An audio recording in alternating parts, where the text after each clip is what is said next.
2025 ha arrancado con una vorágine de noticias sobre la inteligencia artificial en todo el mundo. En Estados Unidos, Donald Trump ha anunciado el lanzamiento de Stargate, una amalgama de empresas que va a incluir a OpenAI y que ha incluido muchísimo dinero para lanzar la inteligencia artificial estadounidense a lugares que ni siquiera conocemos. Pero no es lo único. También desde China, DeepSeek se está lanzando como un nuevo protagonista en todo este entramado de inteligencia artificial en el mundo. Son muchas noticias que nos hacen preguntarnos desde Europa cómo podemos conseguir que toda esta inteligencia artificial y todos estos algoritmos sean éticos. Es una pregunta bastante compleja y para darle respuesta hoy tenemos en el podcast de los derechos digitales a Mercedes Siles Molina. Mercedes, ¿cómo estás? Hola, muy bien, estupenda. Mercedes es matemática española, catedrática de álgebra de la Universidad de Málaga, es exdirectora general de ANECA, miembro fundadora de IHUMA y académica de número de la Academia Malagueña de Ciencias. Eso es. Además, por supuesto, de miembro del Consejo Asesor de la Fundación Hermes. Un currículum enorme y, Mercedes, yo voy a empezar preguntándote sobre el tema que venimos a hablar hoy. ¿Por qué tenemos que hablar de la ética cuando hablamos de algoritmos? Pues cuando hablamos de algoritmos, como cuando hablamos de tecnología, debemos incluir la ética porque es parte sustancial del ser humano. Entonces debemos defender los derechos de las personas, en particular los derechos digitales, y la defensa de los derechos digitales pasa por hacer una inteligencia artificial y una tecnología basada en nuestros principios y en nuestra ética. Entonces por eso es fundamental que incluyamos la ética en la ecuación.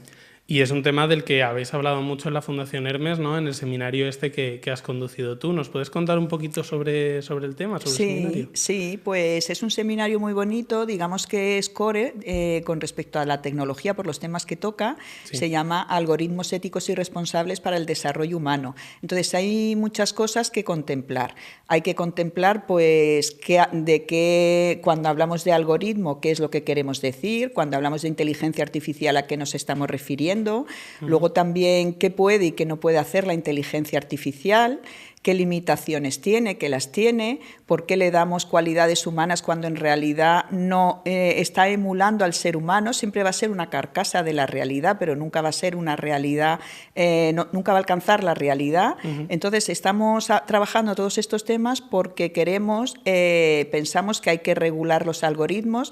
Desde luego la tecnología es fundamental, porque bueno, se ha demostrado, lo has dicho tú, el impresionante desarrollo que está teniendo, el alcance que está teniendo, lo que nos puede facilitar la vida. O sea que la tecnología es una herramienta, pero debemos verla como eso, como herramienta. Entonces en Hermes y en este seminario en concreto estamos hablando pues con personas de distinta procedencia, de conocimientos de distintos ámbitos, porque lo que pensamos es que se debe hacer una agencia, como la Agencia del Medicamento, sí, que regule la tecnología, pero no en un sentido restrictivo, sino en el mismo sentido en el que trabaja la Agencia del Medicamento, que se teste, que se sepa qué es lo que contiene, qué daño puede hacer, cuál es el impacto, porque es fundamental pensar en el impacto.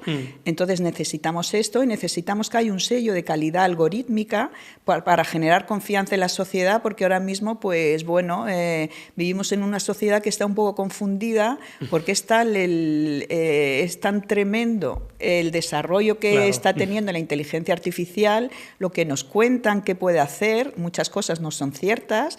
Entonces eso, debemos comprender, digamos, la parte de tecnología, el alcance que tiene, y debemos hacerlo de manera razonada, razonable y siempre centrada en el ser humano. Y esto es fundamentalmente lo que estamos haciendo en este seminario. Sí, la verdad es que con todo lo que estamos conociendo últimamente es casi imposible no sentirse un poco confundido, ¿no? Porque, sí, bueno, sobre todo por el inicio de año que hemos tenido y lo que se viene. Mercedes, yo quiero volver, vamos a tratar un montón de temas de los que has propuesto, pero quiero volver un poco hacia atrás porque muchas veces nos hablan de la ética de los algoritmos, pero yo creo que una persona como yo, bueno, que yo tampoco sé mucho de matemáticas, pero lo que intento conocer, dices, bueno, pero si los algoritmos son matemáticas, ¿por qué tienen que ser éticos? Las matemáticas son lo que son. 1 más 1 son 2 y no hay más, ¿no? ¿Por qué decimos que los algoritmos son éticos y deben ser éticos? Bueno, lo primero, voy a decir de manera muy sintética lo que es un algoritmo. Un algoritmo no es más que una serie de instrucciones matemáticas que debemos seguir y que tienen que ser seguidas en ese orden lógico. Por ejemplo, el algoritmo de la división, que nos lo enseñan en el colegio, que nos dicen, coges un número, que es el dividendo, otro que es el divisor, haces tal cosa, coges la primera cifra, en fin, todo esto que nos dicen y que se sigue de manera secuencial. Esto es un algoritmo. Entonces, también llamamos algoritmo no solamente, digamos, al constructo matemático, a las instrucciones, sino también al procedimiento. Entonces, debemos tener presente que algoritmo es las instrucciones matemáticas y también el procedimiento. Entonces, el algoritmo de la división pues no es ni ético ni carente de ética, quiere decir, pues es una instrucción para hacer algo que digamos es inocuo. Claro. Pero ahora imagina un programa que lo que está determinando es la calidad del profesorado, como se ha hecho, por ejemplo, en Estados Unidos. Entonces, dependiendo de qué instrucciones le metas a ese programa y qué es lo que mide, puede dar lugar pues a errores y puede tener una influencia nefasta en la carrera en este caso, pues del profesorado. Entonces, ahí es donde hablamos de que hay que hacerlo de manera ética, es decir, debes poner una serie de filtros, debes medir el impacto y debes saber primero con qué datos estás alimentando al programa. En el caso del profesorado, pues a lo mejor no es necesario, pero en otros casos, por ejemplo, cuando se hace reconocimiento de caras, con qué datos estás alimentando, qué instrucciones son las que le das al algoritmo, qué quieres que mida. Entonces, aquí sí que hay una componente ética, digamos, no del algoritmo, sino la ética no es de las cosas, la ética es de las personas, del uso que se hace, de la instrumentalización que se puede hacer de ellas. Entonces, es fundamental porque impacta en nuestra vida, puede tener un impacto sumamente negativo. Por ejemplo, puede manipular los algoritmos, pueden manipular el voto, no el algoritmo en sí, sino el uso que tú estás haciendo de la tecnología. Entonces, puedes hacer estudios de población, saber a qué población debes decirle tal cosa o tal otra, eso que le estás diciendo puede que no sea cierto, con lo cual estás manipulando. Entonces, por eso hay que poner filtros, hay que poner controles y debemos hablar de aspectos éticos y también debemos hablar de valores y también del impacto. Claro, o sea que a lo mejor cuando hablamos de la ética de los algoritmos no es tanto la ética del algoritmo y del cálculo como tal, sino más de para qué utilizamos ese cálculo, ¿no? ¿Qué es lo que le estás pidiendo a ese? Eso es. Entonces, claro, tenemos la tendencia a aplicar pues cualidades humanas a las cosas que hacemos. Entonces, pues a los animales le aplicamos cualidades humanas, a la tecnología le aplicamos cualidades humanas, pues decimos que se alimenta de datos, en realidad no se está alimentando en un sentido de personas o que piensa cuando no es verdad que piense, en fin, que tenemos esta tendencia. Y como tú dices, la ética debe ser pues en los datos de los que se alimenta, en el programa que haces, en la salida que tiene, en el resultado, a quién va a afectar, etcétera. Entonces, en este sentido...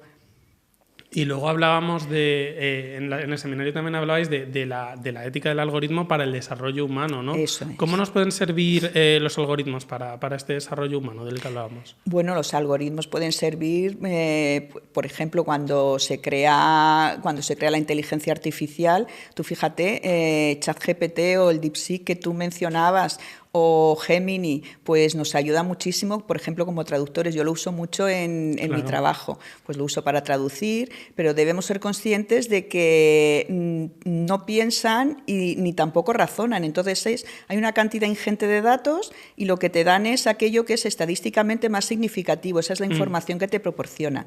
A veces pues se equivoca y luego me divierto mucho, no me desvío, ahora vuelvo a la pregunta. No, cuéntame. Me divierto mucho con mi estudiantado porque cuando les doy clases de álgebra les digo usad ChatGPT porque vais a ver que no razona. Entonces es muy divertido de ponerle un problema matemático. Pillarle, ¿no? Eso. Entonces pues se lo digo y bueno, pues está entretenido, ya te digo, aprendes también. Entonces, ¿para qué pueden servir? Bueno, esto es una parte, digamos, divertida, pero que tiene su trasfondo porque también nos da una idea de que no razona, que no tiene esa capacidad de razonamiento que tiene el ser humano. Entonces nos sirve para muchísimo. Pues por ejemplo, para regular el tráfico, nos sirve en medicina, sirve muchísimo, tiene múltiples utilidades. Mercedes, hablabas un poco de cómo parece que a veces la IA lo puede todo, ¿no? Es como este ente todopoderoso, pero tú me has comentado que realmente no es así. ¿Por qué? Pues la IA tiene limitaciones. Hay una frase que me gusta mucho decir y es que las matemáticas son el lenguaje de la inteligencia artificial y los algoritmos son su gramática, porque esto da una idea de la limitación que tiene la inteligencia artificial. La inteligencia artificial usa algoritmos y los algoritmos usan un lenguaje. Fíjate, solamente el ser humano, el lenguaje que utiliza tiene limitaciones. Claro. Eso ya lo decían los filósofos, pero las matemáticas lo demuestran. Nosotros hablamos con una cantidad finita de letras, tenemos 27, nuestro alfabeto tiene 27 letras, hacemos palabras con esas 27 letras, podemos hacer muchísimas. Pero se acaban. Pero eso es, son 27, entonces ese lenguaje que tenemos es limitado. Y una cosa es las palabras que podemos construir, las frases que podemos construir, y otra cosa es la realidad. Simplemente yendo a la realidad de los números, cuando consideramos los números reales, pues ahí está pi, raíz de 2, en fin, todos los números, no podemos ponerle nombre a los números, es decir, con el vocabulario que tenemos no podemos ponerle nombre porque aunque son infinitos, estos conjuntos, el conjunto de las posibilidades que tenemos para hacer palabras y el conjunto de los números reales son infinitos de distinto tamaño. Entonces, si el ser humano no puede ponerle nombre a los números porque no tenemos suficientes palabras para hacerlo, la inteligencia artificial que se nutre de algoritmos y los algoritmos que funcionan con ceros y unos, con instrucciones, claro, pues tienen la misma limitación. O sea que la realidad no se puede alcanzar, lo mismo que con el lenguaje el ser humano no alcanza la realidad no se puede alcanzar a través de la inteligencia artificial simplemente por esta limitación del lenguaje. ¿Que se pueden hacer aproximaciones? Sí. ¿Que pueden engañarnos y vendernos? ¿Que piensa, que siente, todo esto? Sí, naturalmente, pero eso no significa que lo haga. Lo parece. Lo parece, eso es, lo parece. Mercedes, desde Fundación Hermes hemos desarrollado, ¿no?, la estrategia T2R2, que es como un poco un baremo por el que tenemos que guiarnos un poco para conseguir algoritmos que sean un poquito más éticos al menos, ¿no? Entonces, me gustaría repasar contigo cada una de las 4 características que serían relevantes para este algoritmo ético, por qué las necesitamos, cuál es su razón y cómo se pueden conseguir, ¿no? Entonces, bueno, tenemos T2R2, serían transparentes, trazables, revocables y responsables. Eso es. ¿Por qué un algoritmo debe ser transparente? Pues debe ser transparente porque debemos saber qué es lo que hay detrás. Lo mismo que sabemos con el medicamento, cuál es el principio activo que tiene, de los algoritmos se debe conocer. Esto no significa que todo el mundo tenga que saberlo, sino que debe haber un organismo, un ente, una agencia que lo conozca para poder evaluar la acción que tiene. Entonces, por eso deben ser transparentes, porque debemos saber de qué datos se ha nutrido, debemos saber cuál es el efecto que tiene, el objetivo que se persigue, el impacto que va a tener y evaluar todo esto. Entonces, por eso debe ser transparente, porque debemos conocer para saber cómo va a actuar. ¿Y por qué deben ser trazables? Pues deben ser trazables porque en todo el proceso debemos saber exactamente qué es lo que está pasando. Yo lo estoy diciendo de manera muy simple, pero luego, pues claro, pues los algoritmos, no hay un único algoritmo, hay muchos, luego se van combinando, hay distintas capas que utiliza la inteligencia artificial. Entonces, eso lo digo de manera sencilla, pero no lo es tanto. Entonces, en cada paso, en cada etapa, en cada capa, debemos saber qué es lo que está pasando. Por eso debe ser trazable todo el proceso, desde la alimentación, la nutrición esta de la que hablábamos, de datos, el algoritmo que se hace, si lo que persigue la empresa, a quién va a afectar, qué va a hacer con nuestros datos, si luego estos datos, que después hablaremos de ello, dónde van a estar, qué va a pasar con ellos, en fin. ¿Quién los va a almacenar, no? ¿Qué van a hacer con ellos? ¿Quién los va a almacenar? ¿Qué utilidad se le va a dar? O sea que hay muchas cosas y todo esto debe ser trazable en todas las etapas. Sí, que se relaciona también un poco con la privacidad ciudadana, ¿no?, de nuestros datos. Eso es. ¿Por qué deben ser revocables?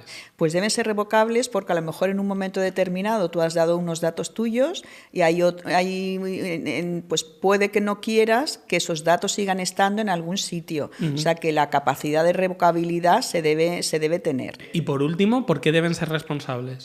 Pues deben ser responsables por lo que decíamos, porque la inteligencia artificial debe ser algo que esté al servicio del ser humano. Entonces deben ser responsables porque las empresas, no son los algoritmos ni es la tecnología, son las empresas que lo utilizan o el objetivo con el que se quiere utilizar.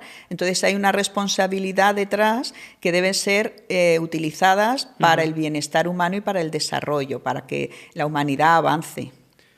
Pues yo creo que con esto nos ha quedado bastante claro por qué, de dónde viene el algoritmo, nuestro baremo T2R2. Pero vamos a seguir porque con todo esto que me planteabas, yo pienso en los modelos que tenemos actualmente, ¿no? Por ejemplo, ChatGPT, como comentabas, DeepSeek, también tenemos Llama, el de Meta. ¿Hay alguno que se acerque a esta ética? ¿Hay alguno que nos diga, bueno, pues este tira bastante, se acerca? Pues desde mi punto de vista no. Hay algunos de los que no conocemos cómo funcionan, que claro, los has mencionado. Hay otros que, aunque son, digamos, DeepSeek, es verdad que es de código abierto, sí, pero no sabemos dónde se almacenan los datos, ni qué uso se les va a dar, ni si van a permanecer o no. Entonces, no podemos hablar en términos absolutos de que sean éticos, de que sean confiables. Hacen cosas extraordinarias, desde luego, pero no podemos... No, el sello de calidad algorítmica Hermes... Tú no se lo darías. No se lo daríamos, eso. Y Mercedes, hablábamos ahora de las empresas y demás, pero el público, la gente, ¿utiliza la IA de forma ética?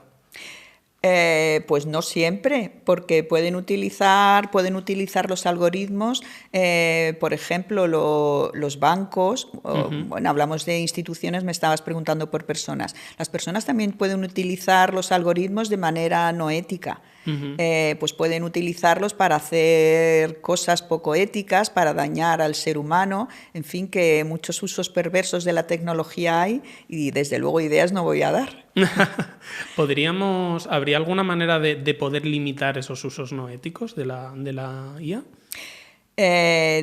Lo mismo que se puede limitar el consumo de drogas y medicamentos, se puede hacer, sí, haciendo un uso responsable de ellos con un sello de calidad algorítmica, como decíamos antes, y sabiendo las personas cuando vamos a comprar comida, pues tiene un etiquetado. Pues esto es lo mismo. Los algoritmos o la inteligencia artificial o las aplicaciones deberían tener la etiqueta de calidad algorítmica, porque eso nos daría confiabilidad y sabríamos que eso pues ha seguido unos procedimientos que están regulados, reglamentados, que son éticos, y esto nos debe dar confiabilidad. Que luego podemos hacer cosas que no son legales, éticas, pues sí, el ser humano es así, pero bueno, desde luego tenemos que avanzar en este sentido, por lo menos que las personas sepan qué algoritmos y qué tecnología, digamos, tiene ese sello de calidad.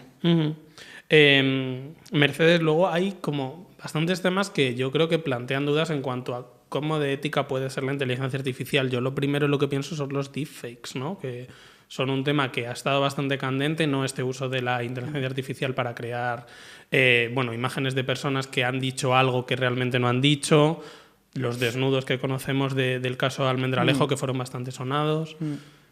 Bueno, fíjate, lo hace alguien que le pide que lo haga. Es decir, espontáneamente la tecnología no hace estas cosas. Claro. Entonces ahí detrás hay una persona o un grupo de personas, hay una serie de intereses, bien pues políticos, económicos, del tipo que sean.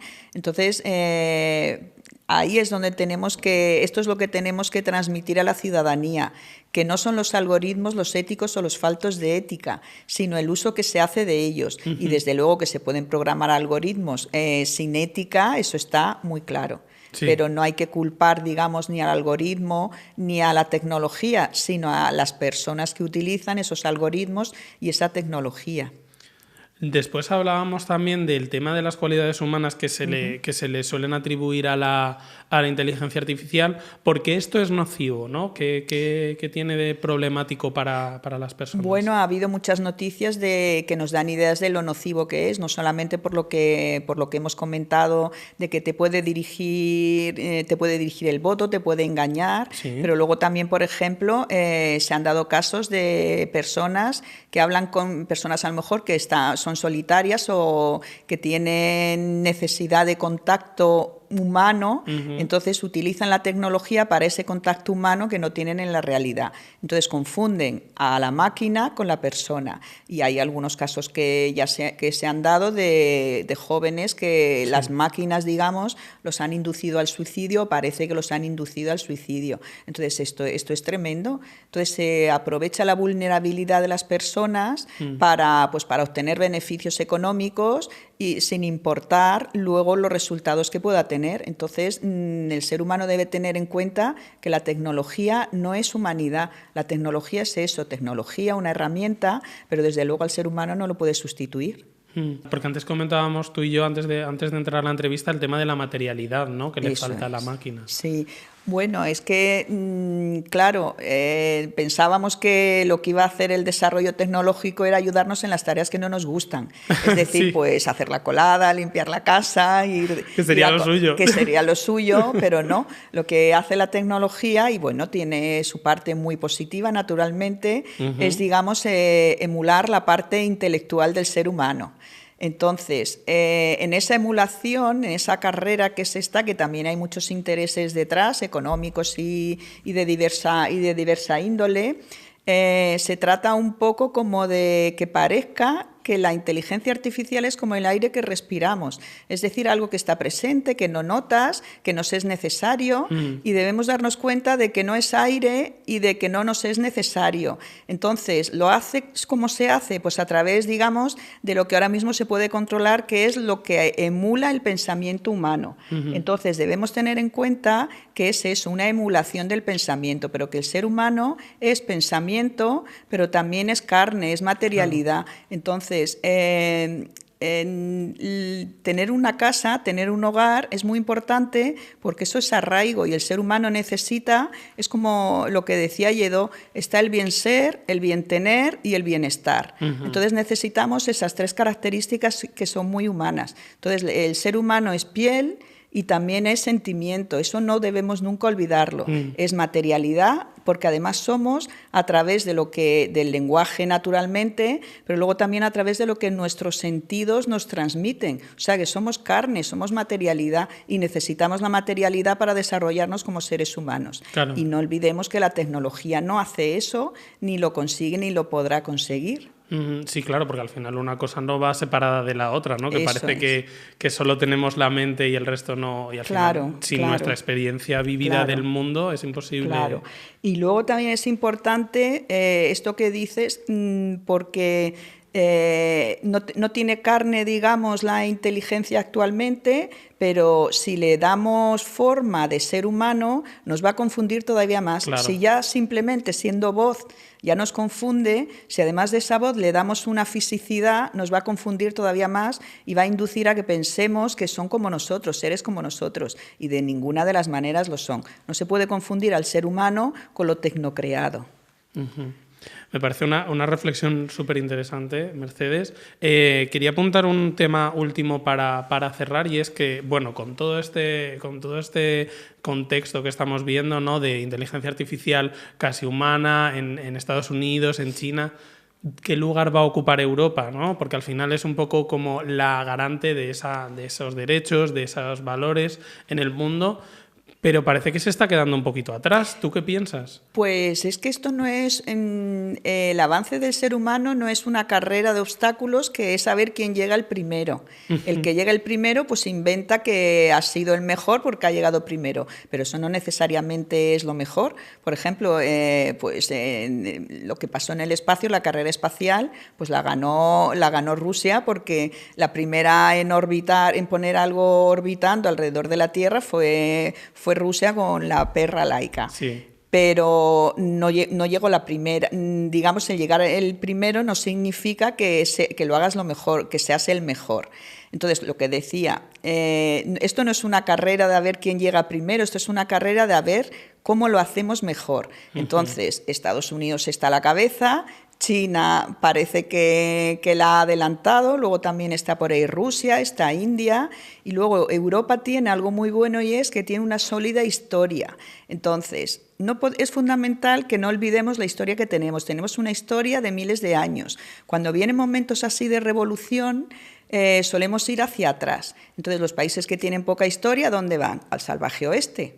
Los países que tienen más historia, ¿dónde van? Volvemos a las fuentes, volvemos a Grecia, a Roma, al pensamiento, a la filosofía. Esto es lo que debemos hacer, volver a eso, que lo tenemos muy sólido, y luego pues utilizar la tecnología. En Europa hay una gran cantidad de investigadoras e investigadores, de empresas. La tecnología está muy desarrollada y podemos hacerlo, pero podemos hacerlo con cabeza, que es lo que necesitamos. Entonces, está Europa posicionada muy bien. La aparición de DeepSeek pues ha sido fantástico, porque demuestra que puedes hacer cosas de código abierto. ¿Que se nutre de? Pues sí, naturalmente. Entonces, en Europa sabemos hacer las cosas, ya digo, tenemos historia, eso no debemos olvidarlo, y eso nos da solidez, nos da arraigo, nos da la confianza de que vamos a poder hacerlo y hacerlo muy bien. Entonces, eso es lo que Europa ahora debe perseguir. Pues me parece una reflexión interesantísima para cerrar este podcast. Mercedes, muchísimas gracias por estar con nosotros en el podcast de los derechos digitales. Un placer. Y te esperamos de vuelta cuando quieras. Sí, gracias.